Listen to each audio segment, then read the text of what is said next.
Assalamualaikum warahmatullahi wabarakatuh. Apa kabar teman-teman semua? Kenalin, saya Reihana Salsabila dari Universitas Singapura Bangsa Karawang, jurusan Manajemen, Angkatan 2022, eh, dengan ujian NPM 160. Di video ini saya buat bertujuan untuk memenuhi tugas mata kuliah literasi digital. Nah, pada video kali ini kita itu mau membahas ada empat topik yang akan kita bahas, yaitu ada AI atau Artificial Intelligence, ada blockchain, ada cloud computing, ada data analytics. Nah, buat kalian semua, terutama generasi 5.0, tentu saja udah nggak asing dong dengan kata-kata tersebut. Apa sih kira-kira? Nah, kita mulai aja ya dari teman-teman dari yang pertama, yaitu ada AI atau Artificial Intelligence. AI itu kepanjangannya Artificial Intelligence atau yang biasa kita sebut dengan kecerdasan buatan yang memungkinkan mesin atau komputer meniru kecerdasan manusia.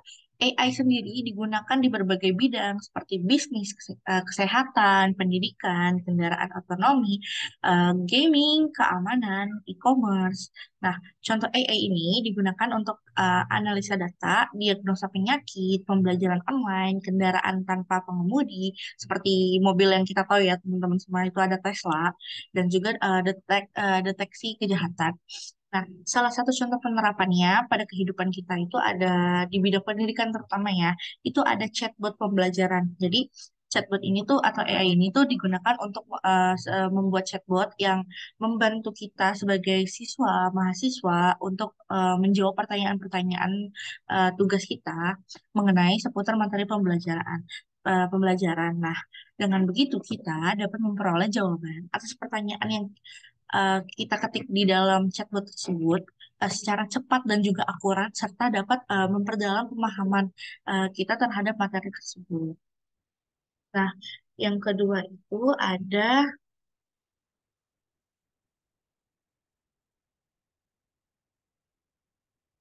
blockchain. Nah, blockchain itu apa sih? Nah, blockchain itu merupakan teknologi digital yang bertujuan untuk merekam atau memverifikasi transaksi secara desentralisasi atau terpusat dan terekskripsi. Diterapkan di banyak bidang. Blockchain ini termasuk ke kayak keuangan, kesehatan, logistik, pemilihan umum, hukum, energi, dan juga gaming. Nah, blockchain ini tuh digunakan untuk memfasilitasi kayak transaksi keuangan, melacak pengiriman produk seperti paket, atau memverifikasi data kesehatan pasien, dan memfasilitasi pemungutan suara seperti e-voting gitu, teman-teman. Nah, contoh penerapannya itu pada perdagangan keuangan itu blockchain biasanya dipakai untuk membuat transaksi keuangan yang lebih efisien dan aman, memungkinkan transfer uang secara global dengan biaya yang rendah tanpa perantara. Nah, hal ini dapat digunakan dalam berbentuk aplikasi seperti perdagangan saham atau transfer uang antar negara atau yang biasa sekarang kita kenal dengan PayPal. Nah, yang kedua itu ada identitas digital. Itu blockchain ini tuh digunakan sebagai membuat sistem identitas digital yang aman dan dapat dipercaya. Hal ini dapat digunakan dalam berbagai aplikasi seperti voting online dan juga penjualan tiket acara. Jadi kalau misalnya kalian yang biasanya nonton konser-konser online dan biasanya membeli tiket secara melalui suatu aplikasi, nah aplikasi itu menggunakan blockchain. Selanjutnya itu ada cloud computing. Nah, cloud computing itu eh, adalah metode atau model layanan komputasi yang memungkinkan pengguna mengakses sumber daya komputasi melalui internet. Nah, diterapkannya cloud computing ini di berbagai bidang bisnis, e-commerce, pendidikan, kesehatan, gaming, pemerintahan, teknologi, dan juga digunakan untuk menyimpan data dan aplikasi bisnis, menjalankan situs web e-commerce, menyediakan layanan pembayaran online, menyiapkan data menyimpan data kesehatan, menyediakan game streaming buat kalian yang suka streaming, dan juga menyediakan layanan publik dan sumber daya komputasi untuk pengembangan teknologi. Nah, contoh penerapan itu ada layanan email. Jadi kan layanan email sendiri di sini tuh ada banyak yang teman-teman gak cuma Gmail, tapi ada Outlook, ada Yahoo. Nah, itu tuh menggunakan teknologi yang namanya cloud computing. Jadi, data-data atau email-email kalian itu disimpan pada satu server cloud yang dapat diakses dari mana aja dengan adanya koneksi internet. Nah, yang kedua itu ada aplikasi berbasis cloud itu seperti Google Docs, Office 365 atau Salesforce. Nah, jadi kalian tuh bisa mengakses atau menyimpan atau membuat dokumen atau data dari berbagai perangkat dan juga lokasi. Jadi kalian tuh nggak mesti ada di satu tempat. Kalian bisa akses dari manapun, mau kalian di rumah ataupun dimanapun itu kalian bisa akses seperti Google Docs ya yang kebanyakan kita sering pakai teman-teman. Kalau misalnya kerja kelompok nggak bisa ketemuan, pasti tugasnya kalau misalnya berbentuk dokumen biasanya menggunakan Google Docs. Selanjutnya ada materi terakhir ya, yaitu analytical, yaitu data analytics ya. Data analytics itu apa sih teman-teman? Data analytics itu adalah proses pengumpulan, pengolahan, analisis atau interpretasi data untuk mengambil pengambilan keputusan yang lebih bermanfaat. Nah, data analytical ini diterapkan di berbagai bidang seperti bisnis, kesehatan, keuangan, pemasaran, teknologi, ilmu sosial, dan juga pemerintahan.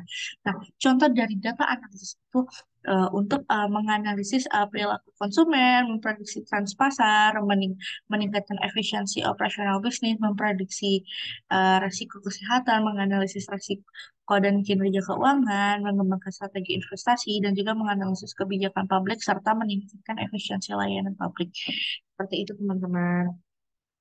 Nah, selanjutnya di sini ada quote dari Albert Einstein, ya, itu it has become appallingly obvious that our technology has exceeded our humanity.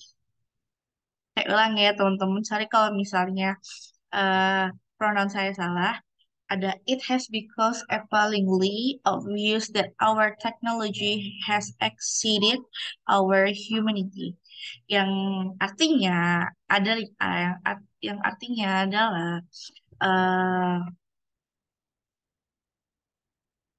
yang artinya adalah eh, menjadi sangat jelas bahwa teknologi kita telah melampaui kemanusiaan kita. Nah, maksudnya apa sih teman-teman quotes tersebut? Quotes tersebut itu bertujuan sebenarnya untuk memotivasi kita ya teman-teman semua agar selalu penasaran terhadap sesuatu yang baru supaya kita mempelajari dan juga meneliti ada apa sih tentang dunia digital yang baru itu. Tapi jangan sampai karena kita terlalu fokus dan menikmati teknologi tersebut, rasa kemanusiaan kita sebagai manusia yaitu sebagai kodrat kita sebagai manusia itu untuk saling tolong menolong, itu untuk mengajarkan teman-teman kita supaya kita tidak termakan oleh teknologi. Jadi kita sama teknologi itu harus balance, jangan sampai kita yang dikendalikan oleh teknologi, tapi kita yang harus mengendalikan teknologi sebagai manusia karena kita juga penciptanya, gitu teman-teman semua. Nah, saya rasa cukup penjelasan saya. Apabila ada kesalahan kata atau pronunciation atau penyampaian makna, mohon dimanfaatkan. Sekian dari saya. Sampai jumpa di video yang lain. Dadah, bye-bye.